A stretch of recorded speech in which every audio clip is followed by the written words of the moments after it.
这是一把削铁如泥的菜刀，仅凭掉落时的惯性就能轻松切开半米厚的水泥地板。然而，这还只是他未开刃的状态。像这样的菜刀在刀架上随处可见，而打造它们的正是传说中的断刀大师梅尔克。可阿鲁不相信眼前的细狗就是梅尔克，于是为了验证对方的身份，阿鲁故意出言激怒对方和自己比武。见此情景，梅尔克也不再客气，他直接亮出了名刀。这把刀是由捕获等级55级的巨齿鲨牙齿所打造。只见男人手起刀落，顷刻间地面上便被划出一道深深的裂痕。见此，阿鲁反倒来了兴致，竟打算徒手接下梅尔克的攻击。下一秒，梅尔克一刀挥出，而阿鲁也不甘示弱，反手一记手刀劈出，竟将梅尔克的刀气尽数斩断，甚至在那把名刀上砍出了深深的裂痕。可就在阿鲁得意之际，令人震惊的一幕发生了。只见梅尔克拿起名刀，在鞋子上轻轻摩擦，下一秒，刀刃竟又恢复如初。趁着阿鲁和小松惊讶的功夫，梅尔克直接释放出大招闪电5连斩。可这一击也仅仅只是划破了阿鲁的衣服，阿鲁趁机一把将梅尔克放倒在地。小松见状，连忙让阿鲁停手。这时梅尔克才知道，眼前这人竟是4大天王中最强的阿鲁。眼看身份被识破，无奈假梅尔克也只好说出了自己的真实身份。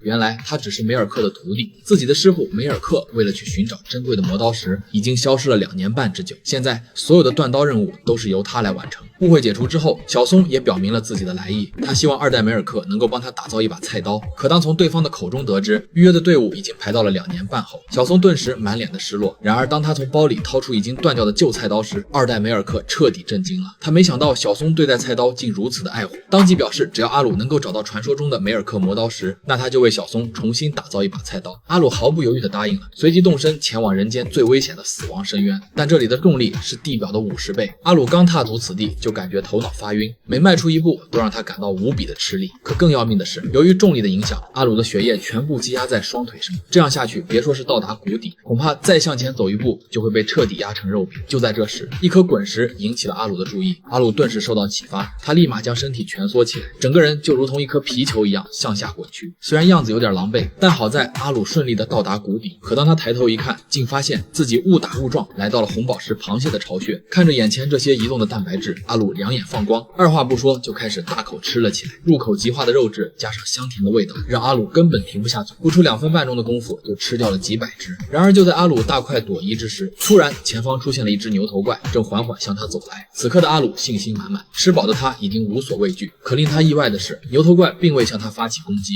反而面露惊恐的开始向后退去。见此，阿鲁一脸的懵逼。然而当他回头一看，一个身形无比高大的男人竟赫然出现在自己的身后。